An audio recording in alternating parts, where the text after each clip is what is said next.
Hey, Link here. Thanks for joining me for episode 87, where I speak with Nessa Cannon, where we talk about who they are, how they got into the industry, words of wisdom from their experiences, if they always wanted to write for games, their favorite or perfect games, what makes gaming enjoyable to them, their life outside of gaming, and some random questions. Before we get started, don't forget there are links in the episode description that you can follow to learn more about Nessa as well as the podcast.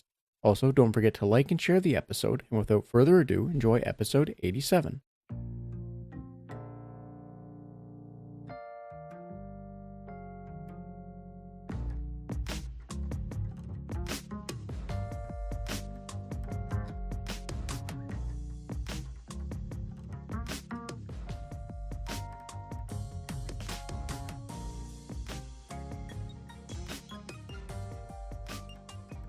Hi, and welcome to the Red Tunic podcast, a podcast where I look to rediscover what makes gaming fun and enjoyable by having positive conversations with those related to the industry. My name is Link, and today I'm joined by Nessa Cannon, who has contributed to games such as the upcoming Star Trucker, Waves of Steel, and Endoparasitic. Hi, Nessa, how are you doing today? Hi, I'm doing good. It's nice and cloudy, which is the way that I like it.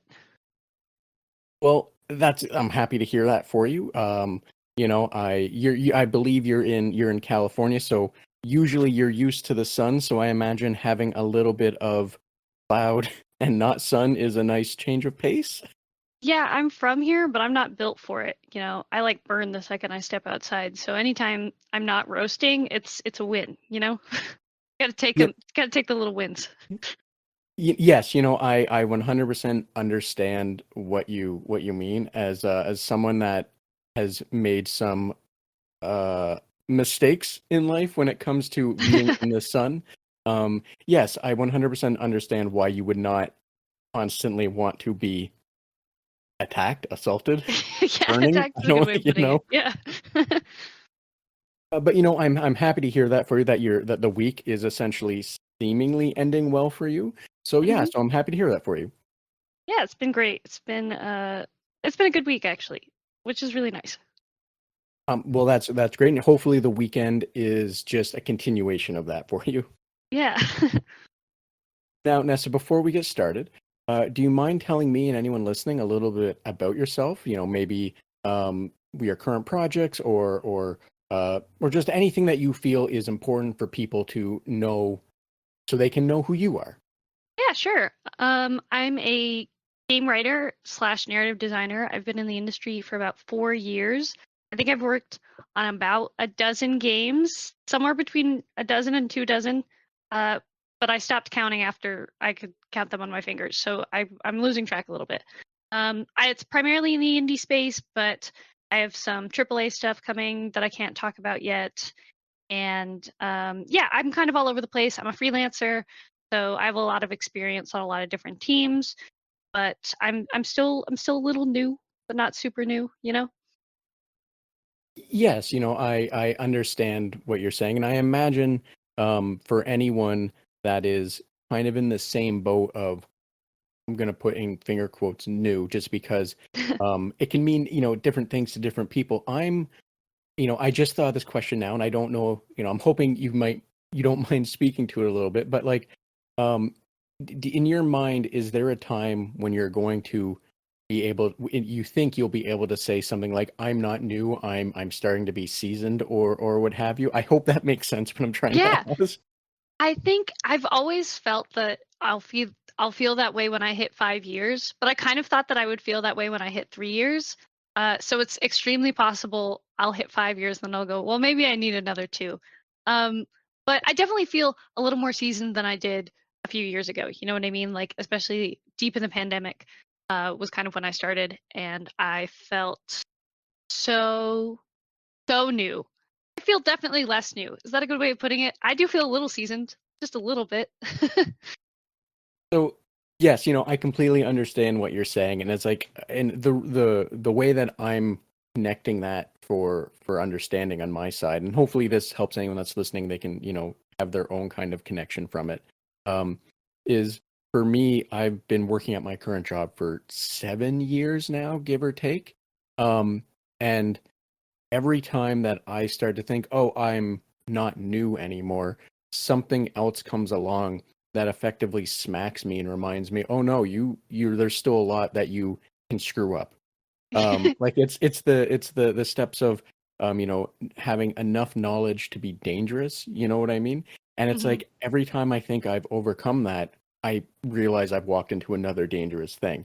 So like Yeah. that's how I'm interpreting the, starting to be seasoned, or like maybe in a few years, or what have you. Like that's how I'm connecting it to myself, because I, in a lot of ways, I don't use the term still like I'm new, but I do know what you mean, and that's how I'm like how I experienced it. I hope all that rambling makes sense. Yeah, for sure. Like, and especially with game development, is every team is a little different and every role is a little different.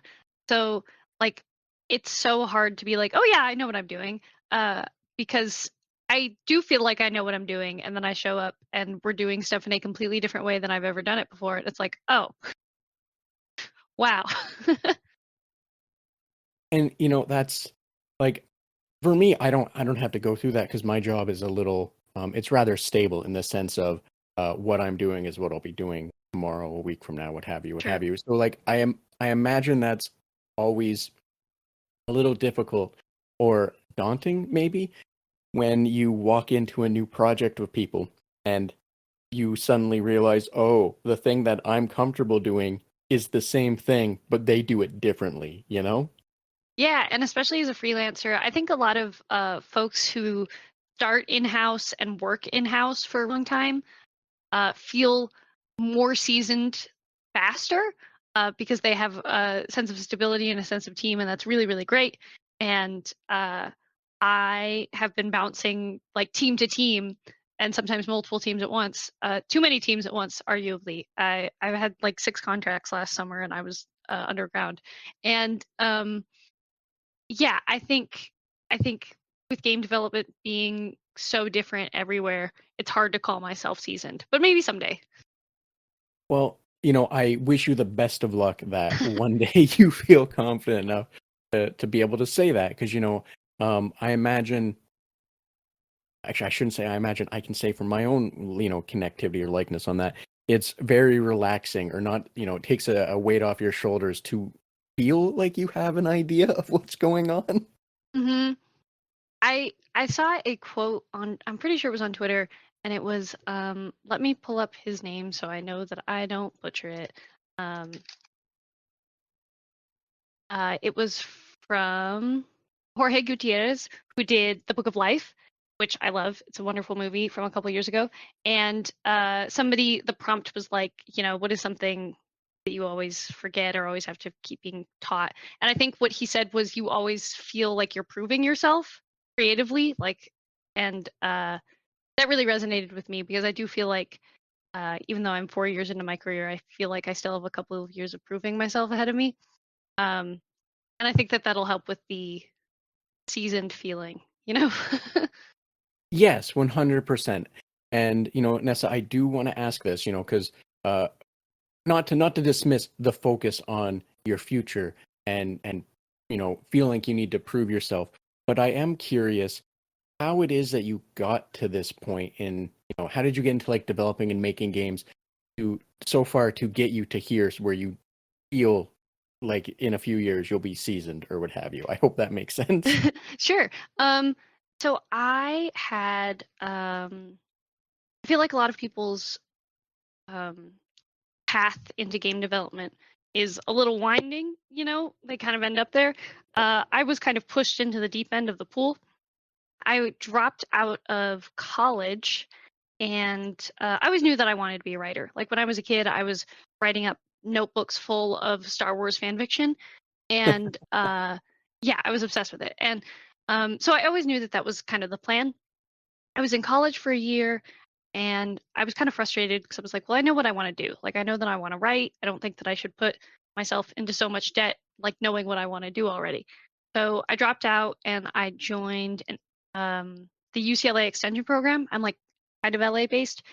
So I was doing that, and I took an elective course that was video game writing, taught by Toya Finley, and she's wonderful. She's another game writer who's been in the industry forever. And I was like, oh, this will be fun. Like, haha, yeah, I love video games. This will be fun. and I wrote a twine game for it for the class as my final, and I turned it in, and my teacher was like, this is great. This is one of the best twine games I've seen come out of this class. Not to toot my own horn, I swear. And she was like, I think this is great. If you really wanted to make a career doing this, I think that that would be a really viable option for you. And I was like, okay. And she like pushed me into the deep end of like all these game writing Facebook groups, and started, recommended me for a couple of things, and I started meeting people. I started networking.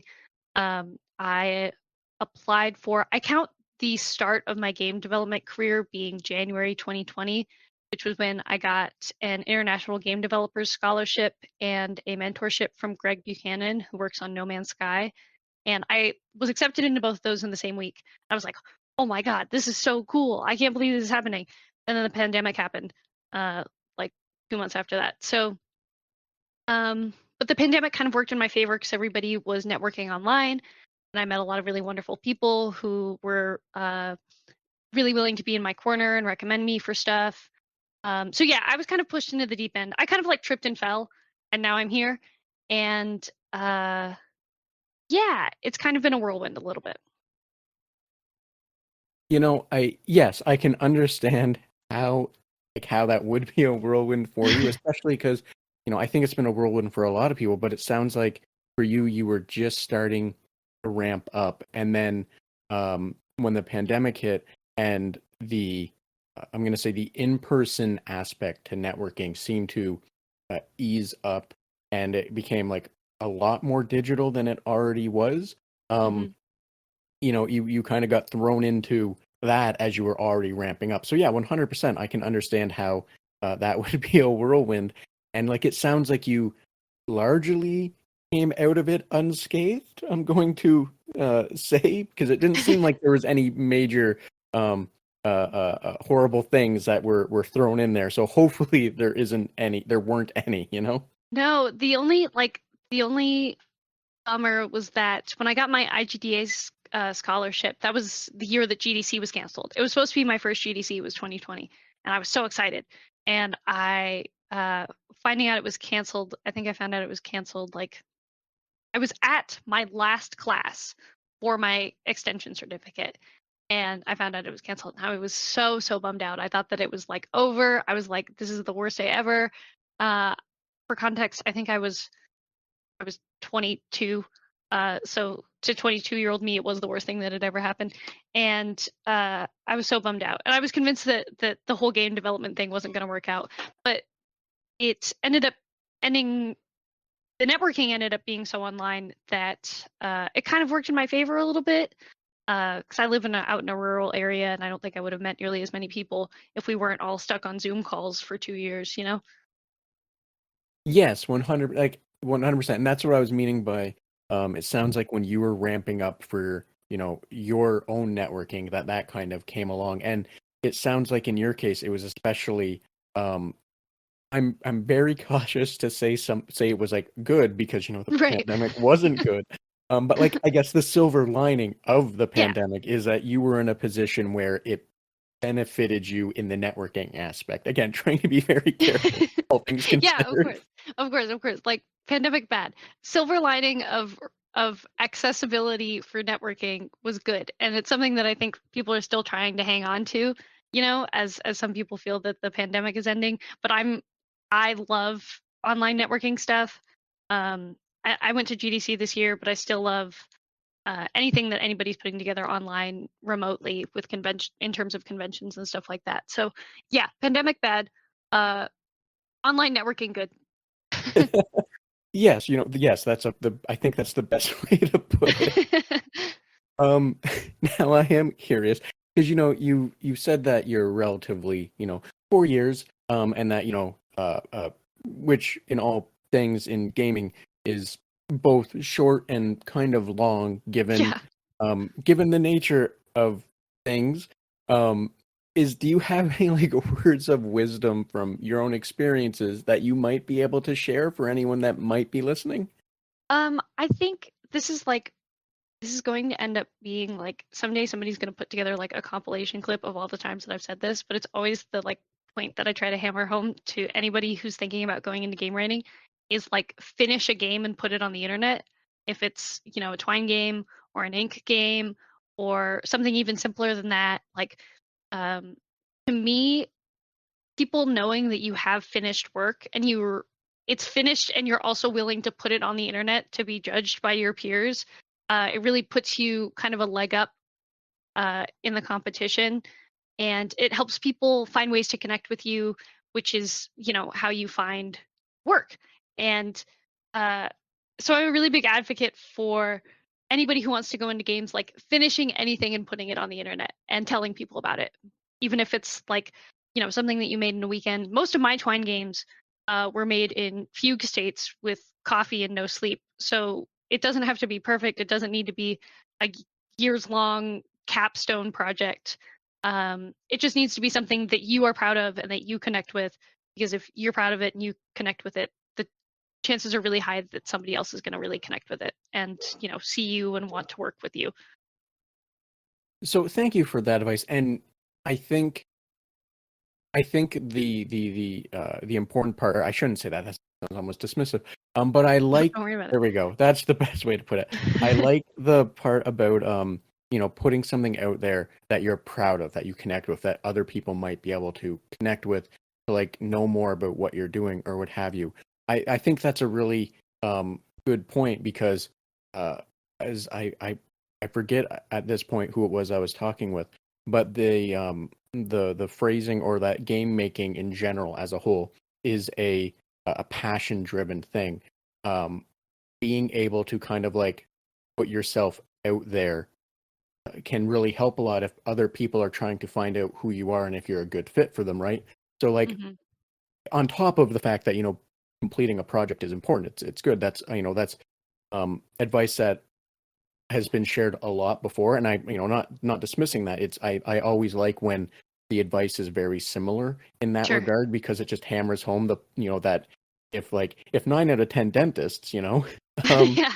but like the the putting yourself out there aspect of it, to like if you're proud of it and everything, I think that's just an also kind of like a nice little cherry on top of that. So thank you.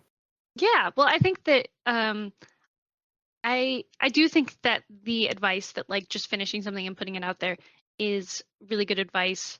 I like to add the like being proud of it part, because I think especially game writers specifically, like I can't speak too much to other disciplines, but I've met a lot of people who are more junior than me who are like, well, I should have a bark sheet in my portfolio, right? And it's like, well, yeah, but if you don't like the bark sheet, then are other people going to connect with it? If you didn't have fun writing this, are other people going to like it? And so I try to tell people, like, your portfolio should consist of stuff that you like, because the stuff that you like, you're going to have an easier time talking about. And I really do think that people can read your portfolio and tell which pieces you had fun with and which pieces you personally enjoy. So I think that there's a lot of boilerplate advice about what should be in a portfolio or what you should put out there so you're noticed. And I think a lot of times it'll leave out like, well, do you like it? Did you have fun? And that's what's the most important part, at least to me. When I talk to people about my work, they're like, oh, well, I really liked this thing. And it's like, well, I'm glad that you liked that thing because I had a blast on that thing. Um, so yeah, that's just what I always like to point out, is that if you like something in your portfolio, chances are that's what other people will like. So thank you for adding and sharing as well for that. And as someone that has a degree in general design and has been through a handful of portfolios and making them and what have you, that is beautiful advice. Because like you said, if you enjoyed something, one, you're going to be more proud of it typically, Mm-hmm.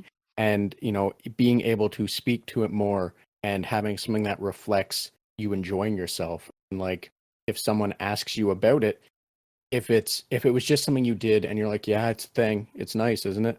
Like, that's a very different attitude than being able to be like, oh no, this was like, you have like, if you enjoy it, you typically have all this thought process behind it or what have you, Mm-hmm. right? So like, thank you, that's just wonderful advice that I on a personal and experience level can say yes. Anyone that's listening, that is 100%. Two people right now are saying Yeah. do that. You know, I'm agreeing 100% with you, Nessa, that yes, yeah, that's fantastic advice. So thank you. For sure. Yeah. I swear somebody will, 10 years from now, there'll be like an embarrassing TikTok compilation, if TikTok's around in 10 years, of me, of just like little snippets of me being like, write something you're proud of, over, the last 15 years. So I say it a lot, but I really mean it. I think it's the most important thing that you can do. It's in your control, Yes, 100%. Yeah, that makes perfect sense. And, if I think anyone, I think everyone, I should say, should like be. I'm trying to think of the word. Strive, what have you? They should work towards being in a position, I suppose, where like their positive advice is the same and consistent, right? Because like, Mhm. if you look at some people, I'll use YouTubers for example. Some YouTubers, like, you ask them early on, they'll be like, "Oh yeah, this is my advice for what you're gonna do and what have you," and they're really passionate about it. And then like 10 years later, you're like, "Oh, what do you have advice for anyone doing YouTube?" And it's like, it's don't do it. It's stupid, right? No. Like, it's you Uh-huh. hear that, and it's like, it's like, what happened to you in the last like handful of years to hurt you, right? So like, Right. I think if in like 15 years or whatever, if someone snips through your career or like your public advice or whatever, and it's consistently, put stuff out you're proud of, I think that's a wonderful like headcanon goal to have. You know what I mean? Yeah, I think it's definitely better than the alternative. If I'm ever on a panel and somebody's like, what's your advice for getting into game writing? And I go, don't. I think somebody needs to take me out of there. Like I don't like something is wrong. I've been replaced by a clone and somebody needs to help me. But no, I just think that um I think we're in a time in the industry when it's really hard to be optimistic and to give optimistic advice. But I think that like a piece of advice, like put stuff that you're proud of in your portfolio or finish stuff that you're proud of and tell people about it, is something that we have control over, uh, that can open way more doors than a lot of people would think. Yes, and again, thank you for even more good little tidbits added on top, because yes, that's also something important to know. So thank you. Yeah, sorry, I have a lot of thoughts about it clearly, but like but it's my gospel. Fair enough, and far be it for me to um what's the word, uh shun any like far be it for me to like dismiss that or like say, oh no, don't do that, right? Because like, Right. yeah, it's always good, and it's a fantastic a thing to hear that someone is passionate enough to want to share that kind of share that kind of advice that can be useful, that people can like action on. I hate using terms like that, but anyway, No, 100%. um, I don't like to admit that I work in an office, but sometimes my speaking habits betray me.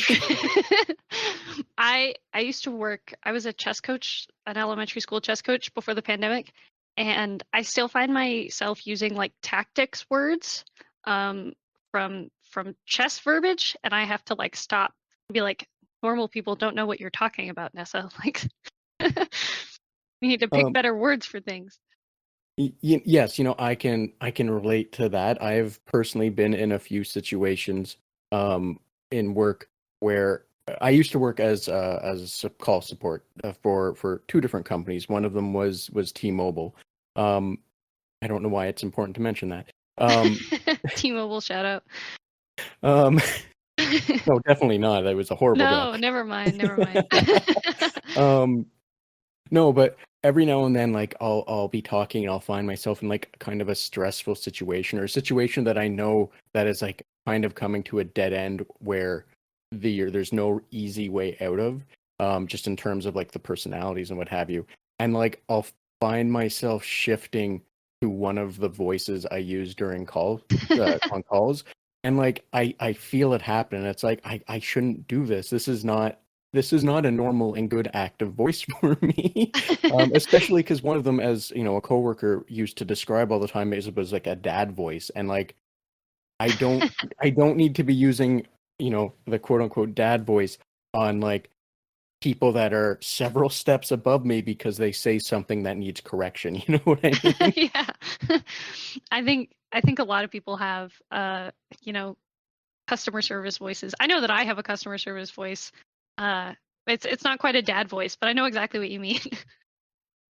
Um, yeah, so I'm glad you can also kind of relate to that one. Um, now, Ness, I am curious. I do want to know this, just because you had mentioned that from a young age you kind of had the inkling that you were going to be a writer, that you were filling up books, writing fan fiction. Star Wars, I believe, is the Mhm. the one you mentioned. We'll come back to that in a bit. Don't worry about that one. But I am curious. While you were writing like fan fiction, and going through, I shouldn't say that phase, because I went through that phase, so in my mind it's a phase. I shouldn't be Sure. shouldn't I gotta be careful how we speak of it.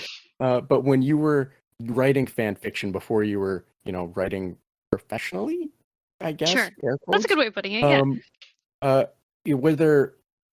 was it always about writing for games, or did you know it was going to be for games, or was it just for in general that you wanted to be a writer? Um I don't think I don't think I was ever like, "Oh, I'm going to write for games," until like I had a very specific moment. I think it was probably like 2018, 2017, maybe, where I was playing Until Dawn, and it was like halfway through Until Dawn that it just occurred to me that it was somebody's job to write games. Like I'd been playing games my whole life, but it had never like been a thought that occurred to me that was like somebody's job is to write the words for these. And when I was listening to, yeah, Until Dawn dialogue, and I was like, "Oh my god, this is somebody's job." Like that is so cool. And uh and that was a big realization for me, but even then I still wasn't like, "Oh, I think that that's what I'm going to end up doing." And so it wasn't until, yeah, until like my teacher was like, "You could do this, you have potential for this," that I was like, "Oh, I guess I'm a video game writer now." Um, whoops. When I was younger, I thought that it was going to be novels, and I'm glad that it wasn't novels. I really enjoy the collaboration of video game making, and I think I would just be such a lonely, sad person if I were writing novels. I think I would be so sad and sleepy and lonely. And game development gives me people to talk to and places to bounce off ideas. And I think it was where I was always headed. I just didn't know it, you know? Yes, I understand what you're saying. It's kind of like you don't know the road that's ahead of you, but you're just walking it anyway, and like at one point you kind of just end up at the end of it. You're like, "Oh, okay, this is where I was going," right? Um Yeah. Now you kind of made me you I don't want to say you raised an interesting point. You made me realize or think of something. And like I don't actually know how a writer writes now, because like as you mentioned, when it comes to like making games, you're going to be in meetings, you're going to be talking with people, you're going to be making sure that like the tonal voice is consistent for certain characters or what have you. Like there's a whole bunch of stuff and a whole bunch of different cooks in that kitchen to make that meal, right? Hmm. um and like you made me realize the only kind of writing styles I know of are like the Stephen King approach, or Oh, sorry, let sure. me phrase that. The like 70s, 80s Stephen King approach, which is coked out of your mind and you don't even remember half the things you wrote. And then that's it. That's the only thing, like when I think of someone that writes, that's it. So like I understand, not from saying, that your only way of writing a book or novelist would have been coked out, just the idea that like I don't know what that would be like. And you're right, in just thinking about it, it would be a very lonely process, especially if you're someone that likes collaborating, right? Hmm. Yeah. My personal writing process is extremely caffeinated. So I don't know what makes me better than the writers of the 70s and the 80s, but um, It's extremely caffeinated. It's I like to write in engine. I love for folks who don't know, Twine is like an interactive fiction engine. Um, and it has like some visual scripting aspects and stuff. I love writing directly into Twine, and some people think that that's insane, an insane thing to say. But I love it. Um, but yeah, I think writing processes are a lot different than they were probably 50 years ago. Um, I think everybody that I know who writes or writes for a living has a very different process, so I can't speak for anybody else. Mine is like I have an idea and I freak out about it for at least a month, and then I publish it or put it on the internet or put it into the game. Um, and I don't think about anything else for that entire month except for maybe like food, but that's really it. So it's kind of very hyper fixated for me. But not all people are like that. Some people are way more normal about it. You know, okay, yes, I was about to try and say I don't really know what way more normal about it would be because, I imagine there's a lot of people that write the same way as you Oh do, yeah. right? No, I'm sure that I have friends who like write drafts, like very calmly write the first draft, and then they like get feedback, and then they write the second draft, and then they get feedback, and they write the third draft. And I aspire to be one of those people. I write like a first draft, and then I send it to anybody who will read it at 3 a.m. So I have friends in different time zones, and then they send it to me, or they read it and they give me feedback, and then I write a second draft. And then usually I'm so sick of thinking about it that I'm done. Which is not the approach that I recommend for anybody else. Um, but it's what's gotten me so far. So it's yeah, I think some people and I think a lot of people like I'm not a big I don't read a lot of books about writing. Sometimes I listen to like podcasts and sometimes I listen to other writers talk. Uh, but I think a lot of those books do teach you a lot more of a rigorous structure, which isn't bad. It's just not it's not something that's ever worked for me. It feels kind of stifling for me. Um, so I have to kind of go with the flow of uh, caffeine and 2 a.m. ideas, which is a lot less stable, but kind of more fun, probably. Yeah, you're probably right. It probably is a little more fun than calmly sitting in a room typing for like however many hours a day. I will agree with that. That sounds more fun. Yeah, like not to, I'm sure that folks who write, say that they're going to write for an hour every day and then write for an hour every day, and that's it. I wish them the best, and honestly, I wish I could be a little bit more like that. But I'm not. I have to accept my lot in life. You know, Nessa, maybe maybe in the coming years when you become a little more quote unquote seasoned, you'll find that groove instead. I'll just wake up one day and all of a sudden like own a typewriter and not drink caffeine anymore. That sounds terrible. Never mind. Maybe I don't want to be seasoned. Oh, yes, if that sounds not fun to you, then yeah, why bother? Just stay being new for your entire life. You can, I'll just 20 keep years being in, you can. crazy. Yeah, Yeah. exactly. Nessa, I am kind of curious because, um, you know, you had mentioned that the writing for games was not like your lifelong goal. So obviously the question of what game made you want to do that is kind of bunk. However, I am wondering if you had like a favorite game or favorite games or even like a perfect game or what have you, and like what games that might have been and like what made them stand out for you. um what I my favorite perfect game right now is super recent. So I can't tell you it's, that 10 years ago I felt that the game that I played 10 years ago is the most perfect game ever. I just played Hitman 3 for the first time, like in the last 2 weeks. I'm pretty sure I finished the last level like 4 or 5 days ago, and I'm obsessed with it. I do feel that it's a perfect game. I think it has this like seamless approach of game writing and narrative design and level design and also puzzle design that just it's so good to look at, and it's like it tactilely it feels so good to play, and I'm obsessed with it. Like, I truly do feel that Hitman is so good. It's just so good.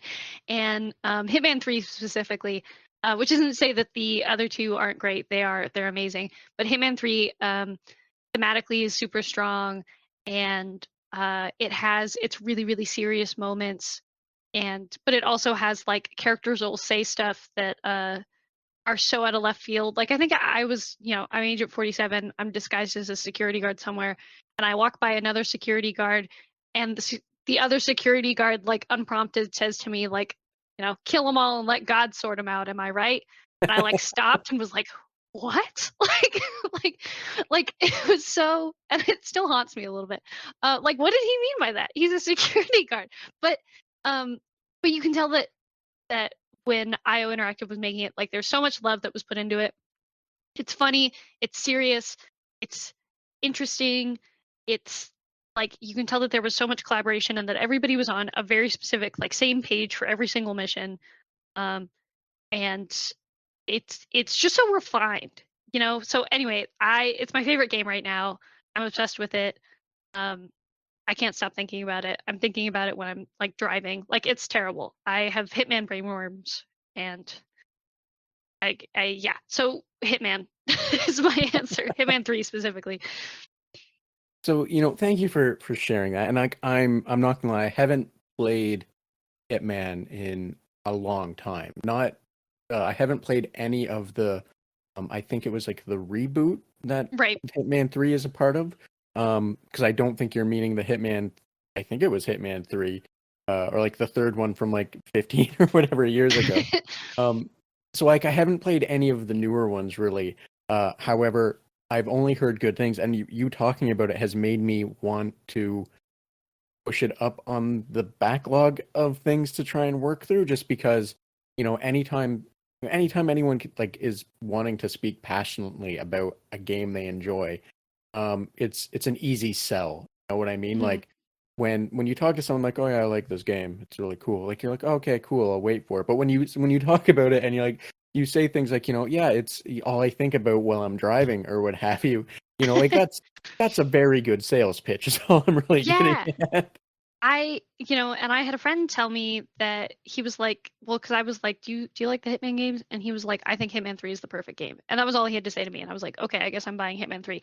And when I did my GDC talk, I did a GDC talk 2 months ago about efficiency and branching narrative, and I spent like at least a third of my talk talking about Pentiment, which is like an adventure RPG, a medieval.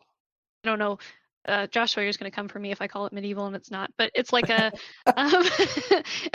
like a RPG that's very, very narrative focused, and does a really good job with its like efficiency and branching, and where input like matters in terms of endings, and where input matters to the player more than like in terms of scope. Um, and so yeah, I talked about Pentiment for like 20 minutes. Well, my talk was half an hour, so I did not talk about Pentiment for 20 minutes, but I talked about Pentiment for at least 10, maybe 15.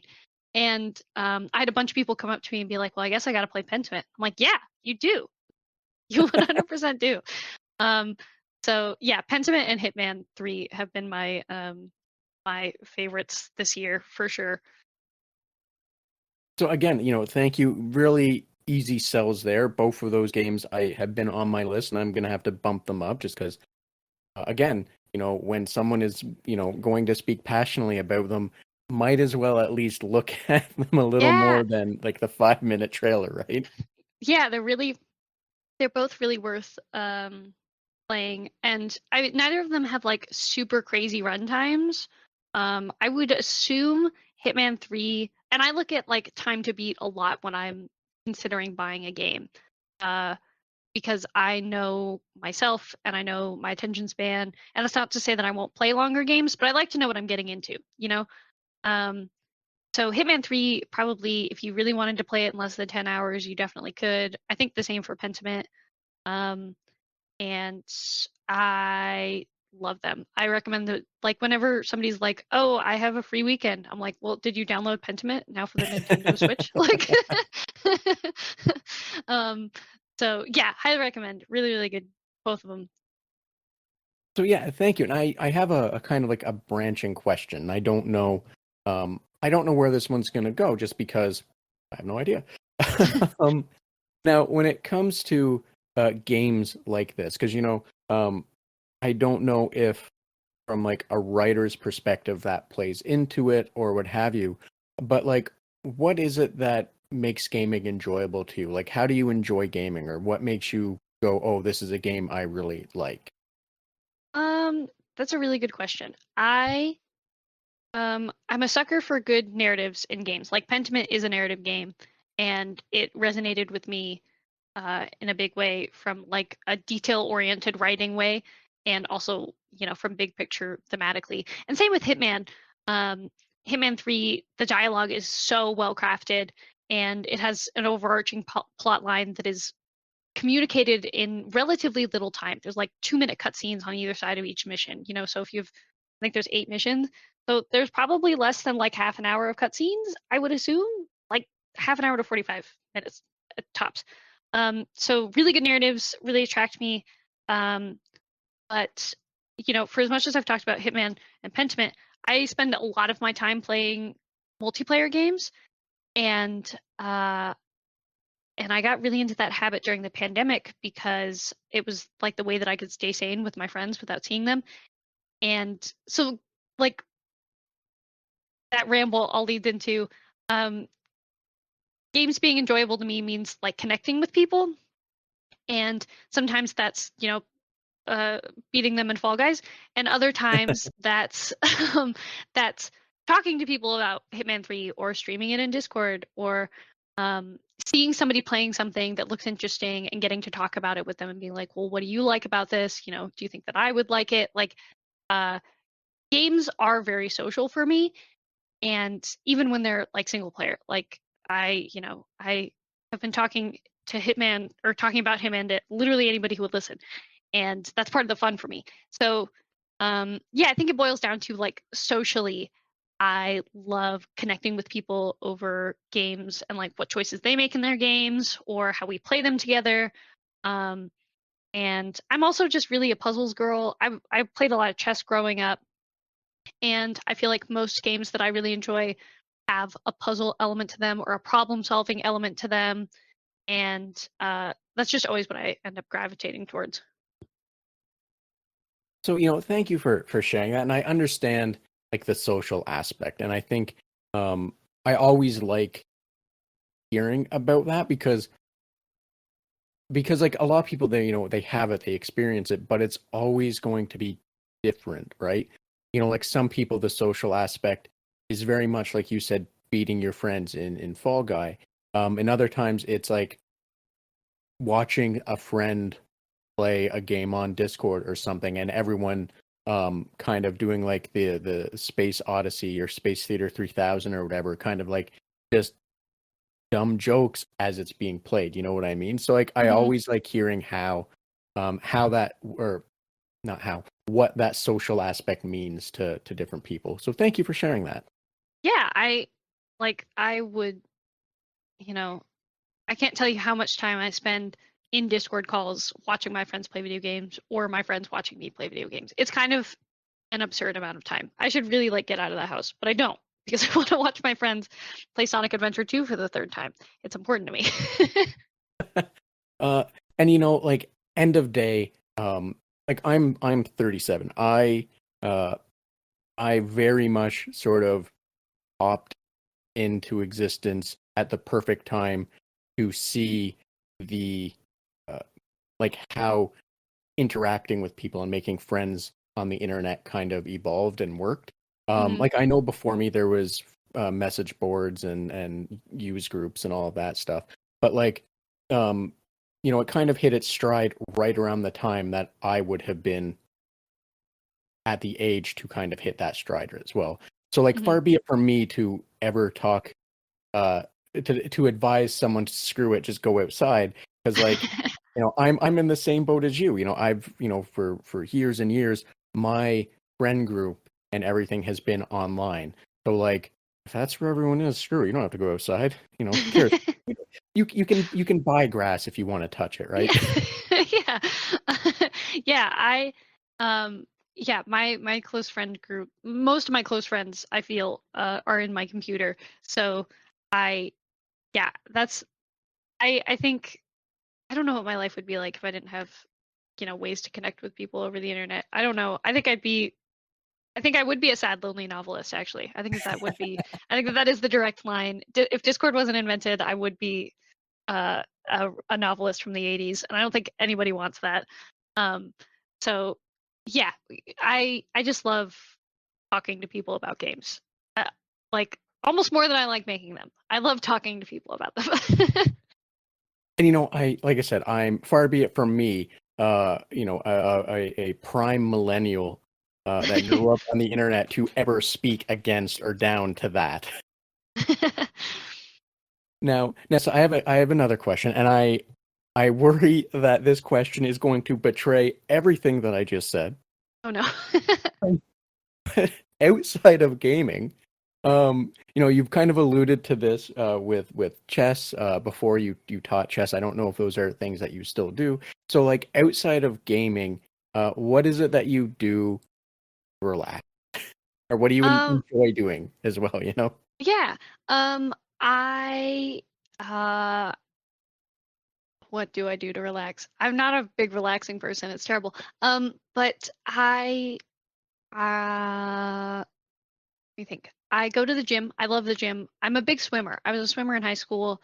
Um, and I feel like at least once a month I tweet, seeing the ocean right now would fix me. And I just love I love swimming. I love the ocean. I love the beach.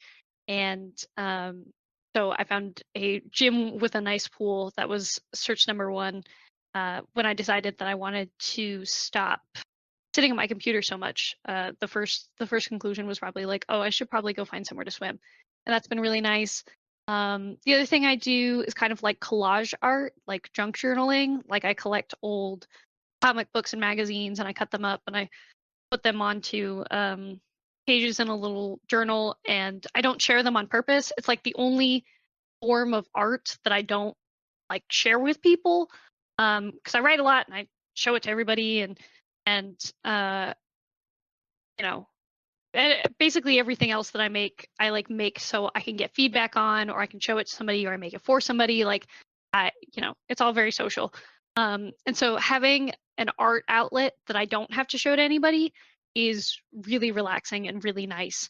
And whenever I find myself really kind of stuck on something work related, I'll go do that because it's both like completely separate from the work that I'm doing, but can help me think creatively in a way that might help me get past the problem that I'm facing.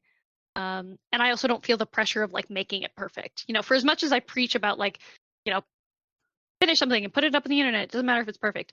I do tend to lean into perfectionism, and any exercises that I can find that help me not do that are really relaxing. So, um, yeah, that was a long way to say like collage art, but that's what I like doing. And I foster kittens. Um, uh, we foster kittens in our bathroom when they're really little and feed them with bottles and make sure that they live long enough to be adopted. And it's fun to have kittens without having to commit to them for 20 years. So, yeah, those are the three things: swimming, collage art, and kittens. So, thank you for sharing that. I'm not gonna press too hard on the collage art, but I understand that mentality because, like you said, not everything needs to be for the public, and I think that's really nice that you have something for yourself that you can let yourself be imperfect with. Yeah. I'm sorry. Like, oh, no worries. Yeah, I don't think there was anywhere else I was gonna go with that one. So no, no worries. I did not get cut off. I was lingering on like an empty thought, I guess you would say. Yeah, I think, I try to recommend it to not like collage art specifically, but writing stuff that other people don't have to see, or I still do know a lot of people who still write fan fiction under like pseudonyms, um and then it's not like attached to like your public portfolio and stuff like that. And it's really nice to just make stuff without feeling like you have to profit off of it or that it has to lead somewhere, because I feel like um not to end up on a soapbox about like content, like capital C content and content creators and stuff, but I do think that a lot of us feel like everything that we do in the internet does end up being content or part of like our brand, which isn't bad, but finding things to do that aren't capital C content has been really good for keeping myself sane in the end times of capitalism. Yes, I 100% get what you are putting down there. I do not disagree in the slightest. However, I need to be careful. As a soapbox. And I'm sure you probably are in the same realm of that being a soapbox as well. Yeah. So yes, I understand completely what you are putting down. And like yes, the idea of like being free of the shackles of what your envisioned brand is, and like how that impacts how you sell yourself in the digital age, so Mhm. yeah, no, 100% understand the wanting that disconnect, or like your friends or what have you that write under pseudonyms or whatnot, just so that way they're not held up to the standards of what they're doing for fun versus for fun, but also food, right? Yeah. Mhm. Because I think having at least somewhat of a distance is really important. Otherwise, you end up like cannibalizing yourself for content, and capital C content. I mean, with a capital C on cannibalism too. It's just it can end up being kind of rough. And then I think that that's how people really do end up like feeling bitter at the end of the day. Um, and so finding different places to feel like you can make stuff, I think is really, really important. Um, so yeah. Yes, so yeah, there isn't really else much there. I'll leave that horse alone, but thank you for sharing that. Because yeah, like I said, I agree, and yes, thank you for sharing, or for yeah, sharing that. Yeah. Now, Nessa, I do want to bug you for a few more things. However, I don't want to take up too much more of your time, so I'm going to hit you with some lightning round questions, and then depending on how much time left, hit you with a few not lightning round, but also kind of off of the cusp things that I want to mention or ask quickly. I don't know. We'll Okay. see. Um, but yeah, so I'm just gonna hit you some lightning round questions. They're random, nonsensical ones. Feel free to just off the cuff, no judgment, what have you. Just give whatever answer you see fit. Okay. Sure.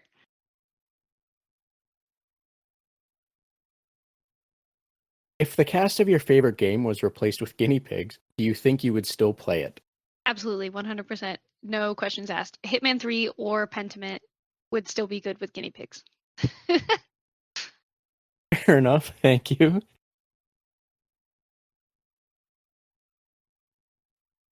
If the graphics of the first game you played were swapped with the last game you played, which do you think would be the better game?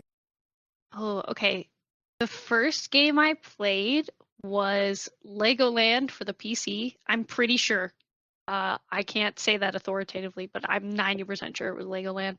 Um, so that would be swapped with Hitman 3. I still think Hitman 3 would be the better game, because now we've just arrived back to Lego Agent 47, which I think arguably should happen. Um, so I think it would be good. I think Hitman would still be the pick. So Lego Hitman would be your pick then. Yeah, 100%. Thank you. Thank you.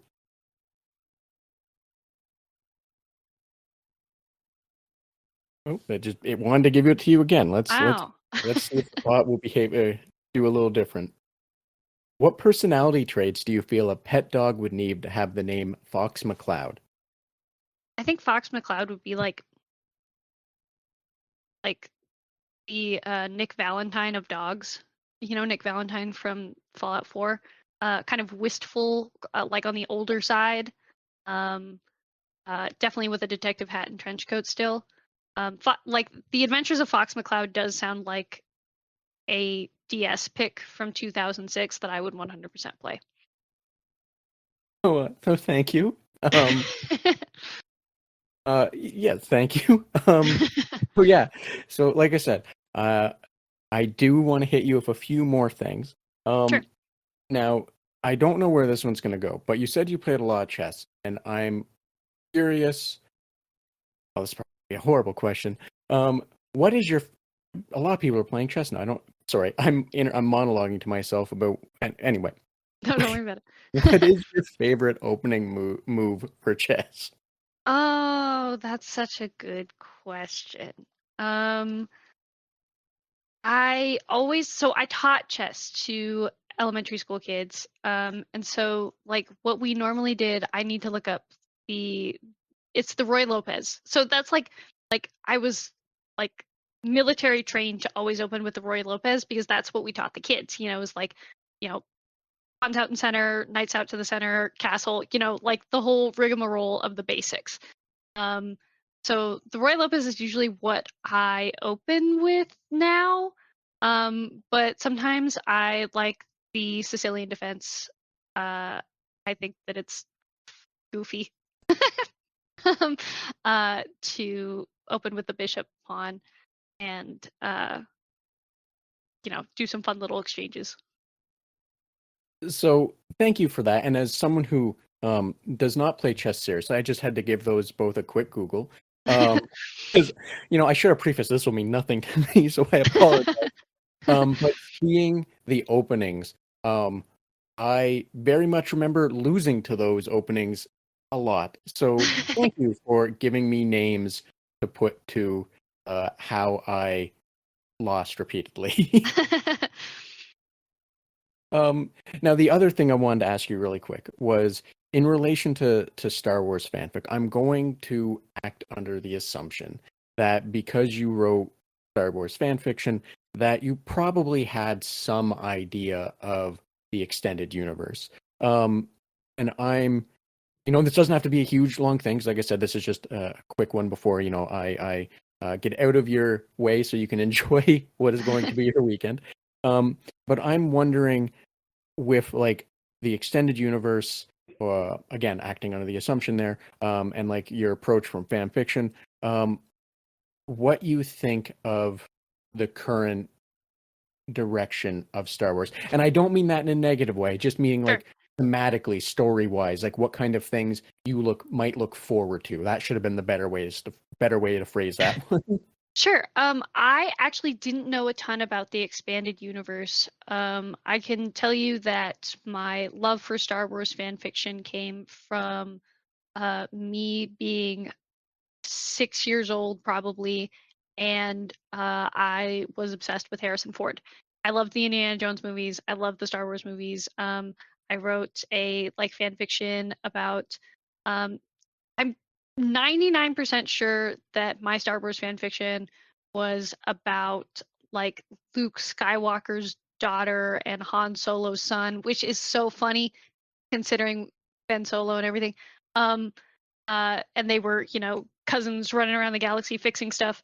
And I'm sure that it was nonsensical, but I had a big affinity for Han Solo, so I can tell you that that's where that came from. But um, I religiously saw the sequel trilogy when it came out. I like went to every midnight showing. And I know that there are a lot of big opinions flying around out there. Um, but one of the things that made me the most excited that ended up kind of ending up in the trash can was I really liked the idea that Rey wasn't related to anybody, that she was a new her own person, without without a legacy to maintain.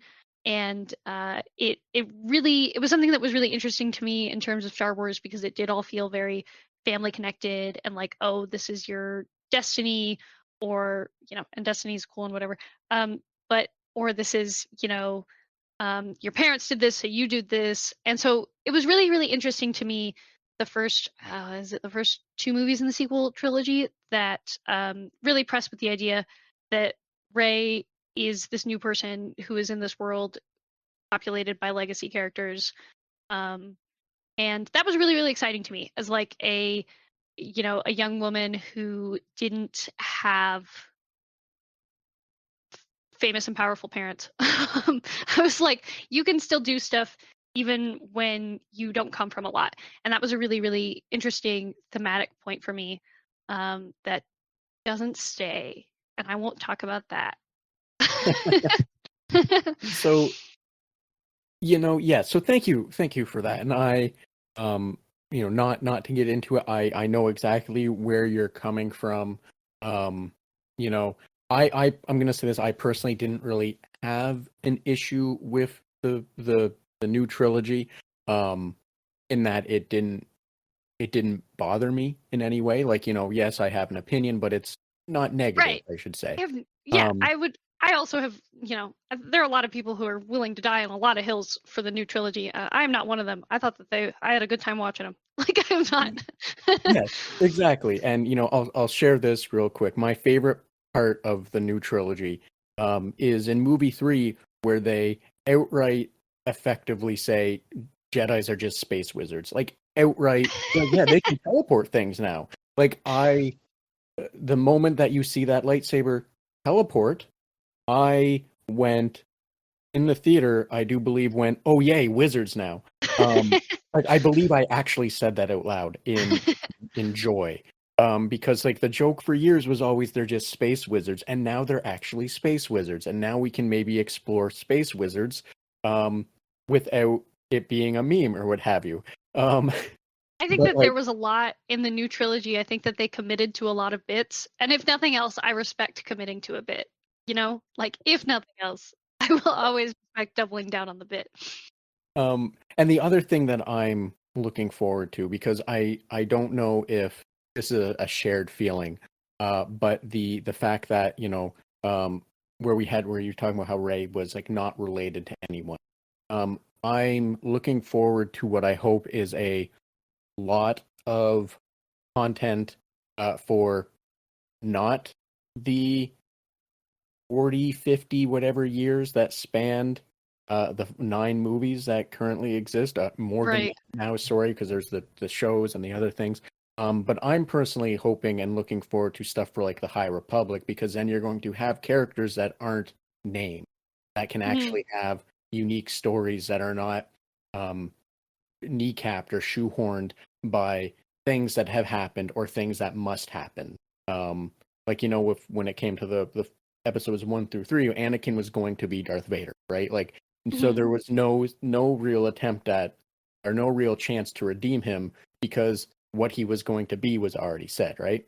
Mhm. Well, like, that's for me. I don't know if you share that, but like, just you mentioning Rey not being related in the first 2 movies and how they played it out, I liked that, because I personally just kind of wanted to escape the legacy of the characters and see where we could go with new people. You know what I mean?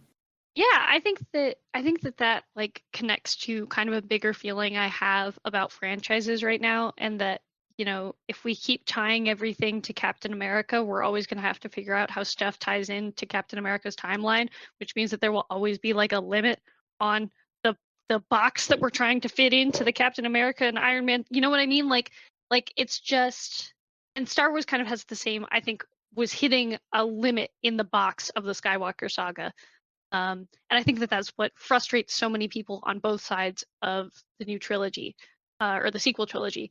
And I think that knowing when to stop is a skill that not a lot of people have. Um, and I don't say that like I have that skill. I have that skill a little bit, but I don't want to stretch myself too thin there. Um, and I think that like new new stories and familiar IPs are kind of underrated, and especially when they don't have to fit into established timelines. And I think that that would be a whole nother tangent. But I really liked the Fallout show, partially because it didn't try to adapt any of the games, and it sets itself like 10 years ahead or 10 years after 4, I think. And so it didn't have to abide by too much of other stuff's timelines. And I think when we get really, really into timeline math, uh, it can get so tiring so fast. So yeah, anyway, all that is to say, I agree with you. I think that I'm always looking forward to like new characters in familiar worlds, because I think that that's the fun way if we're gonna keep going down it, IP routes. Yes, like you said, I agree completely. Like, you don't have the baggage when you're hitting up against those walls or that ceiling, right? So yes, I agree with that. So yeah, thank you. Yeah. Now, oh man, I had a good I had a good transition to the end here. Now speaking of knowing when to call it quits, I don't want to take up too much more of your time. However, if there was anything else you want to discuss, a cool game, what you're doing, something you feel more people should just be more aware of, by all means, the floor is yours. As well as please let everyone know where they can find more information about you, and I'll also include that episode or that information in the episode description. Yeah, I have a website. It's my name. It's nessacannon.com.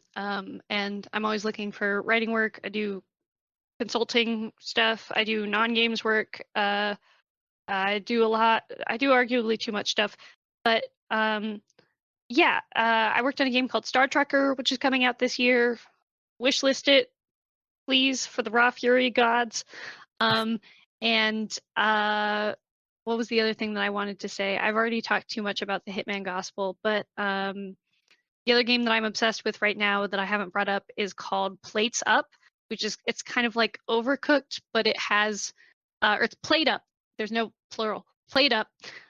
It's like Overcooked, but a little more mechanical, and I'm obsessed with it right now. It is such a good feel, and it's a really small little indie game with a small indie team, and folks should play it. So, thank you for that. I'll make sure to put both, all that in the episode description for you, so that way people can find who you are, as well as, hopefully wishlist Star Trekker. Now, I'm not going to lie, I didn't get a chance to play it at the last Next Fest. However, it was on the list of things to do, but like, I download way too many demos. I think that's the safest way to put it. So I unfortunately didn't get to try it. However, it seemed interesting from what I saw and read about it. So I am looking forward to getting to investigate it more, or maybe at the next one, if there's a demo, to get a chance to try it at that point. Not to be dismissive, just I wish I could say more to it than I was looking forward to trying it and then missed my chance. It'll ideally it'll be out soon. So and there's a crazy amount of YouTube videos playing it. It's exactly what you think it is. It's trucks in space. So, yeah, that's actually, wow, that is actually a good point. I don't know why I was eating my tongue there. But no, that's actually a good point, that I should look at, some YouTubers, see what they get to experience it secondhand or what have you. But that's all besides the point, Nessa. I don't want to take up too much more of your time. So if there wasn't anything else, I will let you go. Cool. Well, thank you so much for having me. Nessa, the pleasure was really all mine. I thank you for agreeing to come speak with me, especially on a Friday evening leading into, or a good Friday that's hopefully leading into a better weekend. Yeah. So thanks again to Nessa for making time to have this conversation with me, and thank you for joining us on the Red Tunic podcast, as well as a special thanks to Ronald Jenkins for the use of music from the title track from Roads Deep. And be sure to check out the episode description for links to socials, websites, and other means that will allow you to learn more about or support Nessa and the podcast. While you're doing that, share, like, follow, and whatever else you think makes the algorithm work. Thanks, till next time.